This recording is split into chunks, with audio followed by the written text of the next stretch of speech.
Good morning and a warm welcome to this keynote session of Scotland's Can Do Innovation Summit. In this session, I am delighted to be in conversation with global thought leader and commentator Chloe Demrovsky.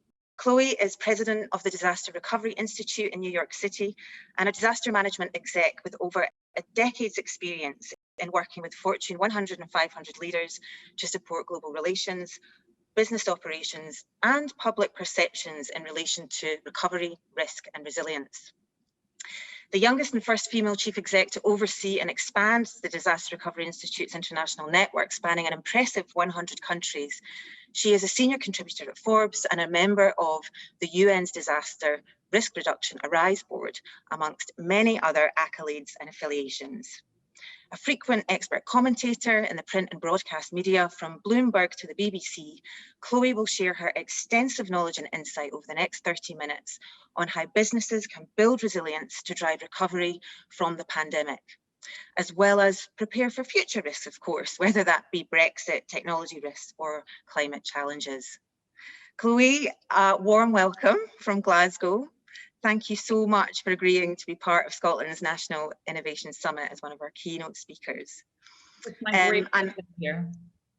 Great to see you, and a big welcome to all of our attendees joining us today from Scotland, the UK and beyond. It really is a pleasure to have you all with us today.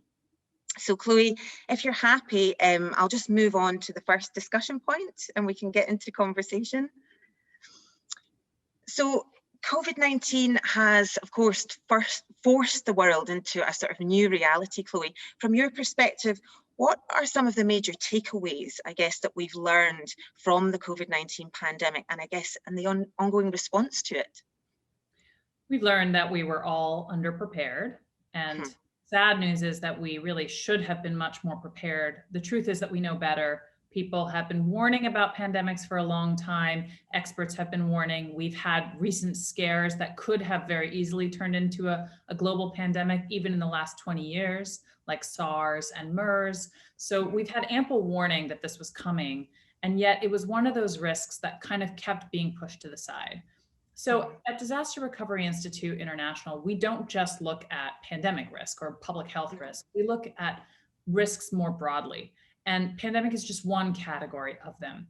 And over the last few years, it really has not been one that has captured anybody's fancy or attention.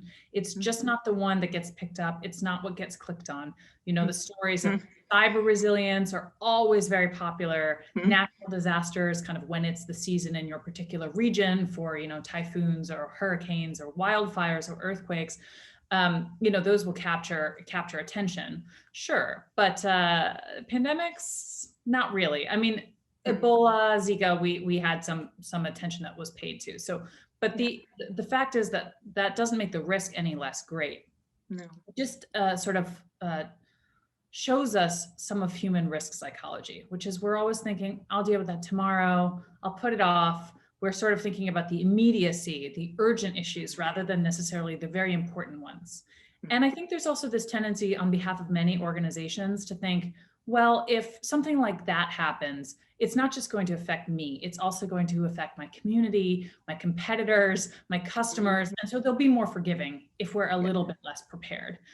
That's dangerous thinking, as we've seen with COVID-19. Not only was this a massive risk that derailed, you know, the global economy and our communities and our lives and our livelihoods and everything in between, but it's also something that is going to reshape how we do work and how we communicate and what we prioritize moving forward into the future. It's also lasting a lot longer than anybody had anticipated. And even if they did have a pandemic plan in place, usually those pandemic plans were structured such that they would go to the shutdown phase and getting to social distancing, but return to work or moving on in sort of a hybrid environment is less covered and less well understood and less studied. And this is just going to drag on, you know, well into 2021. We might get some degree of normalcy later in the year, but really it's going to be 2022 before it gets to be safer in a lot of the world. And then it's going to be 2023 before it really feels normal and safe again. So bad news, but it's the fact that we're living with these days.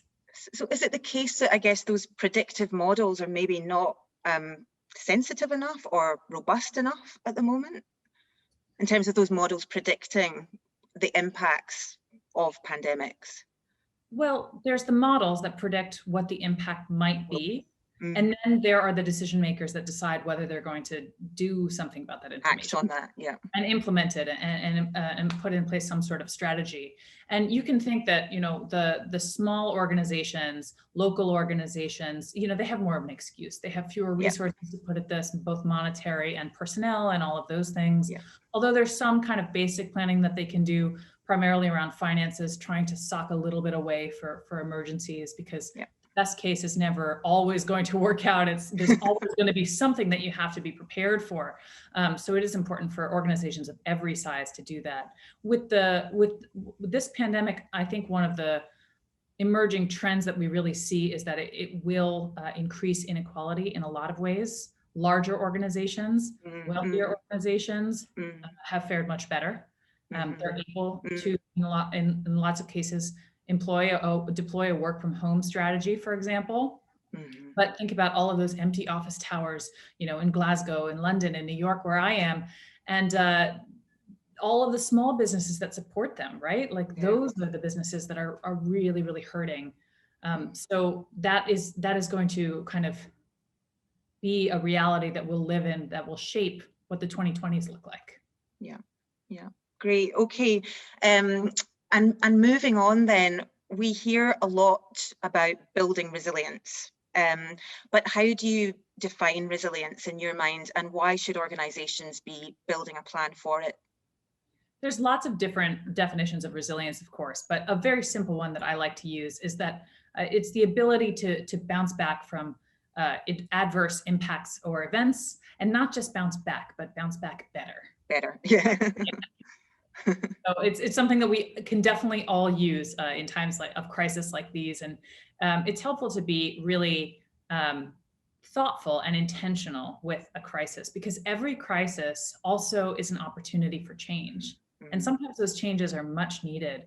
Unless there's an impetus for change, human nature is that we don't like change. Right? The crisis has forced us all to change our habits anyway. So it also presents an opportunity to say, hey, that way that we were doing things, that way we were treating our employees, that method of gaining customers was maybe not the right choice. Now is an opportunity to make some of those much needed changes. So that's something that we can focus on, that is future thinking and a little bit more optimistic than kind of just sitting in during the holiday season or later when we're thinking about, okay, I would really like to see my family right now.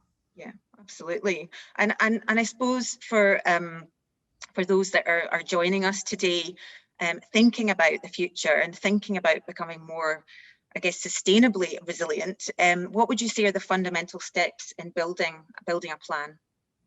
So if you're an organization, and it doesn't matter whether you're public, private, nonprofit, or what size you are, the fundamentals, the real basics are the same. First of all, you need to get the right people to the table. It's not always the most senior person who really understands the daily operations of your organization.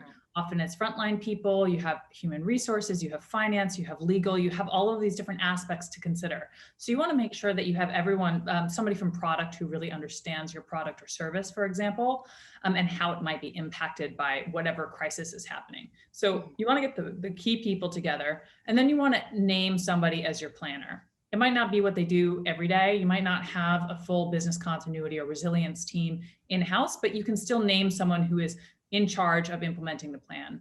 Yeah. And usually that's not necessarily the most senior person. It's really kind of a project manager who's going to see it all through. Okay. From there, you want to think about, you want to do what we call a risk assessment. So what that means is thinking about the different kinds of risks that could occur, and should they occur, would negatively impact your business. So those vary based on where you're located. If you're in a city center and a lot of your employees are reliant on public transit, for example, not having access to public transit would be crippling for many businesses, for example. And it might not be because there's a transit strike. It might be because there's a pandemic. It might be because of a terrorist incident. There's all kinds of things that could happen to impact the transit, but that's the thing you want to focus on. You want to figure out what kind of natural disasters are potentially impacting your location or locations. You want to think about where your customers are and what might be impacting them. So just kind of broadly looking at risk. And then technology is really important because I don't know what organization can possibly function without huge reliance on technology these days. So, paying enough attention to your systems, backing up your information, all of that is really key to building a resilient organization as well. So once you've kind of figured out those categories, a simple way to look at it is what we call effects-based planning. A business impact analysis is saying, all right, at some point we have to stop thinking about all of the different risks that could happen, because you're never going to predict them all. You're never going to figure out exactly what could happen, and the permutations are just endless. Yeah. But the effects tend to be kind of similar. Mm. So something has happened in my facility and I can't access it. Again, all of those office towers are perfectly fine right now. We're just not allowed to access them. So the effect is the same. I can't access my facility. Yeah. There are operational problems. Those are often like supply chain issues. If you can't get a certain kind of product, how could we all forget the famous toilet paper shortage, right? Like there's going to be some sort of operational process that is disrupted. And then you can plan for that because kind of your key processes, and you can build in some redundancy or some resilience for those. Technology is kind of specific and has to be looked at specifically because it's a whole different environment, the cyber world that you're dealing with, but it's really cannot be neglected for a lot of the reasons I mentioned. And then there's business issues, right? Like a loss of intellectual property or the impact of something that might be a good thing, like a merger or acquisition, but it causes a lot of disruption within your organization. So if you can kind of figure out those 4 categories of effects and how they might impact your business, you're in a pretty good shape to craft a general resilience strategy. Okay, so these are the effects that would be the worst or most detrimental to our business. And this is our fundamental strategy for making sure that we're protecting whatever that core competency is, the most important products and services, your key players, your key locations, and really making sure that you've thought that there's not just a plan A, assuming that everything goes right, but that there is a plan B in place and sometimes a plan C so that you have different avenues for continuing to operate under duress. Okay. And I mean, if you were a small company or even a large company, what about the skill set of the people within the company to do that? Would you advise maybe bringing in an expert to support the facilitation of the development of that plan? It can help, yeah. There are within large organizations, they frequently do have teams who do this in-house. With small organizations, they'll typically bring in a consultant. But the key thing is that you really can't just hire somebody externally who's going, even if they know everything about business continuity planning and resilience, they don't know the business. Yeah, so absolutely. You have to bring those key players to the table to really think through these processes, because it's not the plan that's going to be valuable to you. It's the process of planning with the right people. So that's what's going to really enable you to react with more agility. Okay. Yeah. So I was going to say that actually, and presumably then any resilience plan that you develop has to be agile enough in nature to absorb and adapt to future crises and challenges, because you don't know what they're potentially going to be. Definitely. And we did, we survey resilience professionals around the world every year to see, what they're most concerned about, what keeps them up at night. And one of the things, obviously with COVID, we wanted to focus and ask some special questions about pandemic. And only 6% of organizations said that they had a ready to go pandemic specific plan in place. Wow. Very, very low. That said, close to 50% said that they felt like they performed very well and that they executed their plan well. And that's because a lot of these organizations had a more generic resilience plan in place, an effects-based plan. So even though it wasn't pandemic specific, they were still able to use a lot of those principles. They had tested and exercised and trained. Their people understood the principles and therefore were able to act and to build in that resilience. Okay. So moving on, I guess it will be crucial for businesses large and small to take concerted action to sort of unlock hidden value that might be masked by deficient systems and strategies. And in this light, how should organizations approach rethinking their operating strategy under this new normal or new reality? So I think it's really important to think that, we have the new normal that we're living in right now, which feels like we've hit the pause button. And then there's what happened before, and how we did things before. And the future, optimal future for your organization is likely somewhere in between. Because this period of duress is a time in which we've learned a lot about how our organizations can operate. And so it's important not to just kind of throw that all out and revert back to where we were. I think a lot of people are going to want a more flexible working arrangement in a lot of different industries, for example. But even for those organizations like retail or hospitality, hotels, restaurants, these type of organizations that have been particularly hard hit by the pandemic, they do have a chance to think about, how did we go about conducting business prior to this? Was it really optimal? Right? Like, the pandemic is not optimal. But then again, restaurants work people very, very hard, long, grueling hours, a lot of inequality within the restaurant system, a lot of complaints. Same thing with hotels, retail as well. So is there a better way? Is there an optimal way to do that, to rethink about some of those challenges? Because we know that we're going to want hotels, we're going to want restaurants, we're going to want entertainment and theaters and all of these things again moving forward. So there will be a ton of reinvestment in this space, and we have an opportunity to reevaluate the status quo. So it's about going back and looking at your values, your core values, and thinking about, were we really living up to those? And what could we change, or what could we tweak, so that when we come out of this stronger, more ethical, and with greater leadership moving forward into the future. And in reality, is there a challenge in terms of getting people on board for change, in terms of openness to adaptive change kind of within an organization? And how, I mean, I've got personal experience of that in a very large organization many years ago, but where we were kind of brought in as a new team to kind of manage a particular function which hadn't existed kind of previously. And actually it was quite challenging from a cultural point of view to implement that change. We got there, but building trust and almost trying to demonstrate the benefits of those changes was kind of a key thing that we had to do for many months. But is that a key thing to consider, the mindset aspect? People hate change. They definitely do, especially at an organization. The larger the organization, the worse this problem gets. It just does.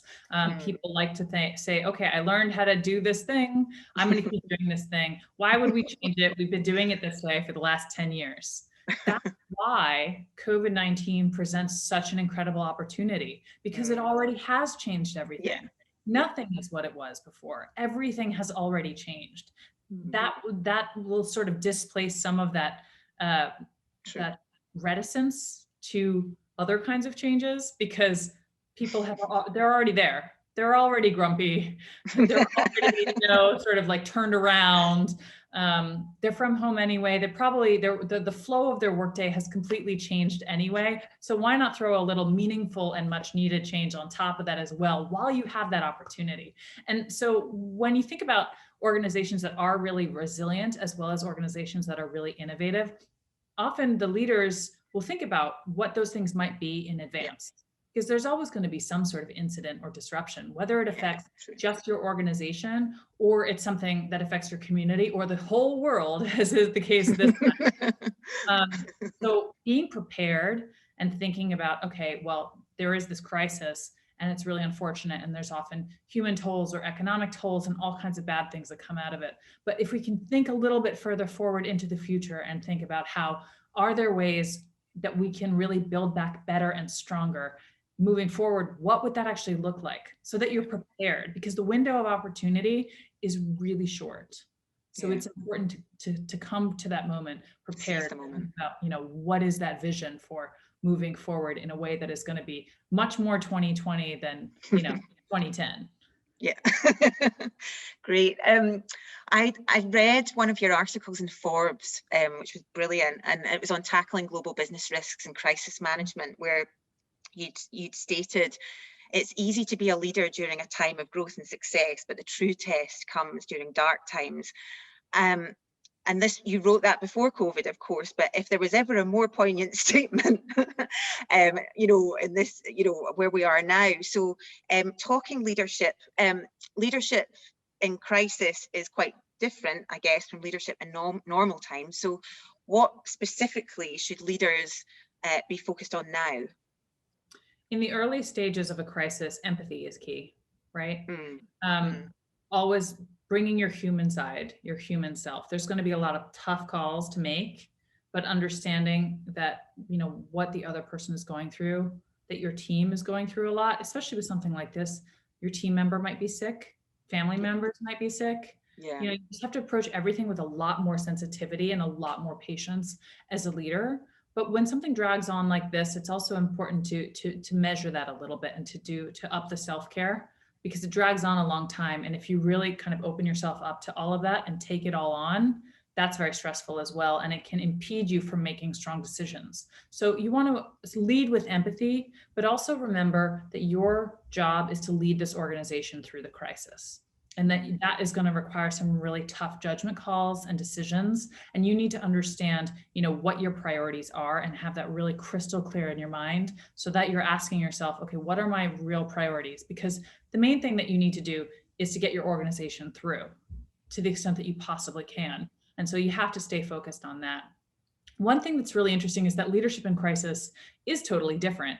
In 2019, so a couple of years ago, we did the same survey of resilience professionals. And one of their top 10 risks for organizations, I think it was number 5 on the list, was lack of crisis management experience among leadership, management failure. So leaders, CEOs, political leaders who were ill-prepared and ill-equipped to lead an organization through some moment of big emergency, right? And some of those were also self-inflicted. We saw a lot of this with like the implosion of WeWork, for example, right? A lot of just bad behavior on management's behalf. And so leadership can be fraught in good times too, if it ends up being self-inflicted through arrogance or bad behavior or lots of other things. What I find really interesting is that with this past year and the survey is that didn't come up.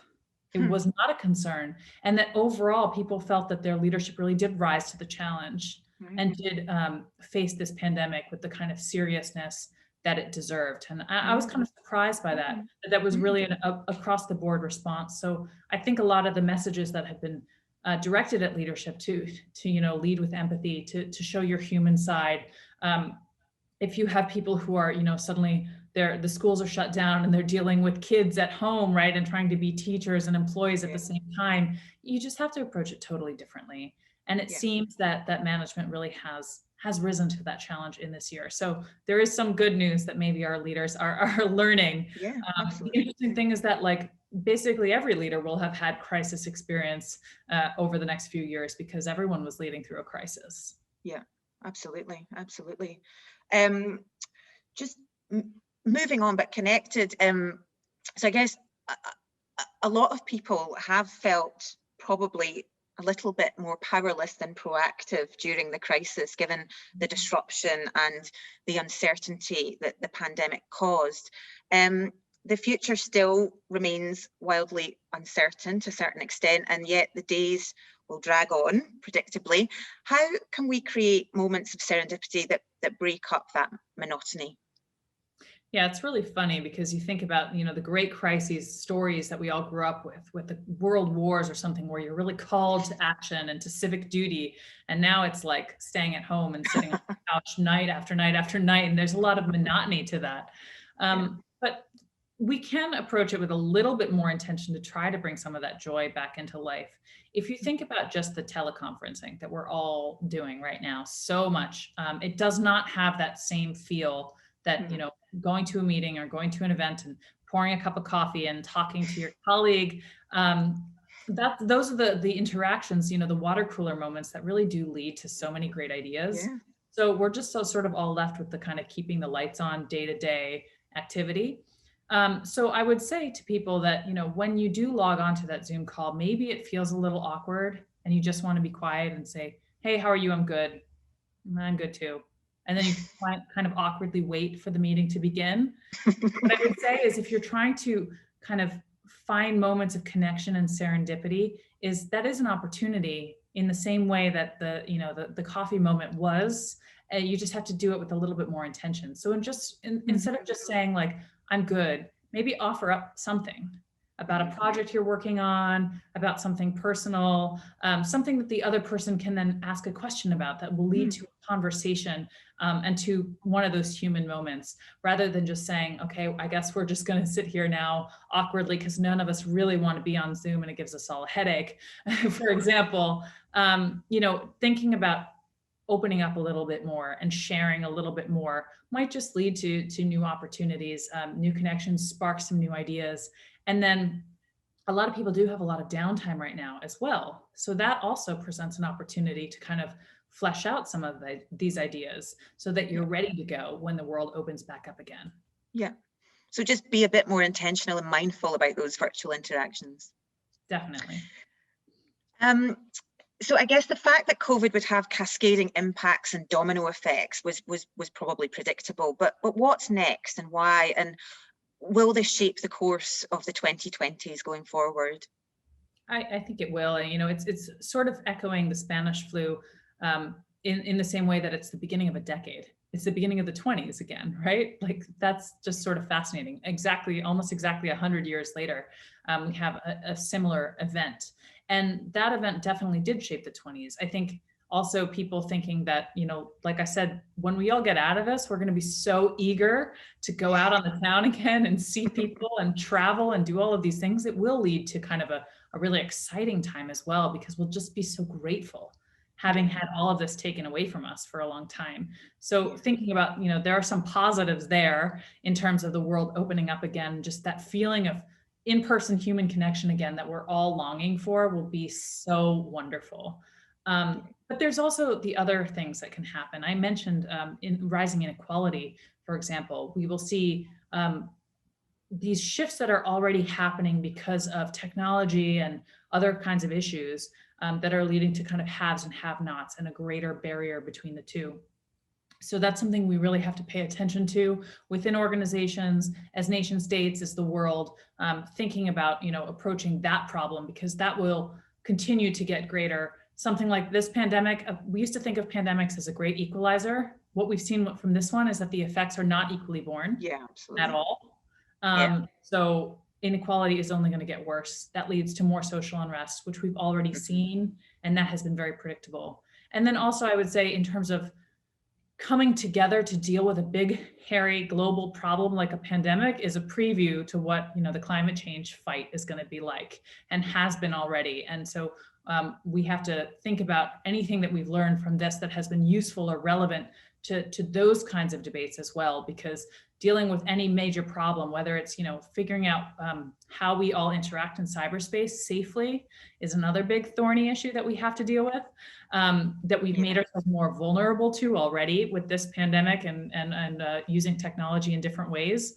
So I think what we think of as we move into the 20s, we really do have to constantly think that, the best case scenario would be great, but that's probably not the way it's going to work out. There's going to be something unpredictable that happens. There's going to be a shock every decade at a minimum. And then we have to build that into our planning and into our scenarios so that we can be prepared, face the crisis with courage, and then seize the moment of opportunity that it presents. Absolutely. Beautifully put. Thank you. Do you have, just to finish off before I sort of conclude, do you have any resources for additional information that people can go to or that you can share with us? Of course. So on our website, we offer a lot of different resources that you could have. There's a lot of, if you just sign up for an account, a lot of them are free. It's www.drii.org. And so we have lots of links to articles. We have our standard, the professional practices for business continuity management that you can download, and that will teach you exactly how to write a plan. Lots of blog posts and lots of great information sharing available there. I'd also encourage people to check out and read my Forbes column as well. Yeah, absolutely. It's brilliant. I've been reading it. Thank you. Okay, Chloe, thank you for your time, for your informed and invaluable insight.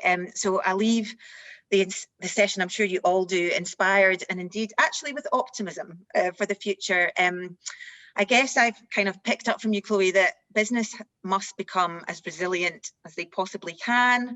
They must prepare and plan for the unexpected in order to be ready to tackle those future challenges including global shocks that maybe at the moment we're not aware of. In a changing world, leaders across all sectors and big and small businesses must be embracing risk as a core component of their business model rather than an afterthought. And I really love what you said about sort of curating and I guess seizing moments of serendipity and I guess maybe turning threats into creative and impactful opportunities and change. And with that, I'll draw the session to a close. Thanks again to our keynote speaker, Chloe Demrovsky, and thank you all for joining the session. And please enjoy the rest of the summit. And goodbye. Thank you.